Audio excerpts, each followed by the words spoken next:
Lord, everyone. Today is July 1st, 2026, as I share my Bible journal for today. For today, we are talking about the tongue. So whatever you say, it might come through the power of the speaking tongue. So, as we start, we should think before you speak. We could read in Proverbs chapter 21 verse 23. And the Bible said, "Whoso keepeth his mouth and his tongue, keepeth his soul from troubles." Amen. So, a person who has a disciplined speech equals a protected life. By controlling what you say and practicing restraint, you avoid the self-inflicted drama, arguments, and painful consequences caused by careless or hurtful words. So, the next one is, only speak what edifies. We could read in Ephesians chapter 4 verse 29. And the Bible said, "Let no corrupt communication proceed out of your mouth, but that which is good to the use of edifying, that it may minister grace unto the hearers." Amen. So like what I said, think before you speak, pause and ask yourself, is what I'm about to say beneficial or damaging? The next one is, never gossip or slander. We could read in Proverbs chapter 16 verse 28.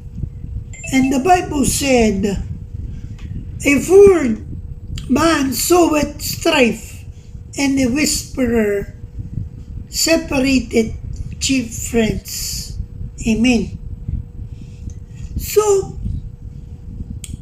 the scripture is stating that a troublemaker plants seeds of strife, and casual whispers destroy the deepest and the loyal and the most loyal relationships. The verse highlights how our words can either build unity or cause deep pain. Then the next one is, guard against offense. We could read in Colossians chapter 4 verse 6. And the Bible said, "Let your speech be always with grace seasoned with salt, that ye may know how ye ought to answer every man." Amen. So this helps believers thoughtfully respond to everyone's questions and share their faith effectively. And then the next one is, use grateful words. So we could read in Proverbs chapter 15 verse 1. And the Bible said, "A soft answer turneth away wrath, but grievous words stir up anger." Amen. So, our tone of voice is incredibly powerful in controlling the emotional temperature of a conversation. Speaking with gentleness and respect can dissipate and a heated argument, whereas shouting or using cutting words only fuels anger. So, we have to be at guard at all times or use graceful words. And lastly, we should encourage one another. We could read in 1 Thessalonians chapter 5, verse 11. And the Bible said, "Wherefore comfort yourselves together and edify one another, even as also ye do." Amen.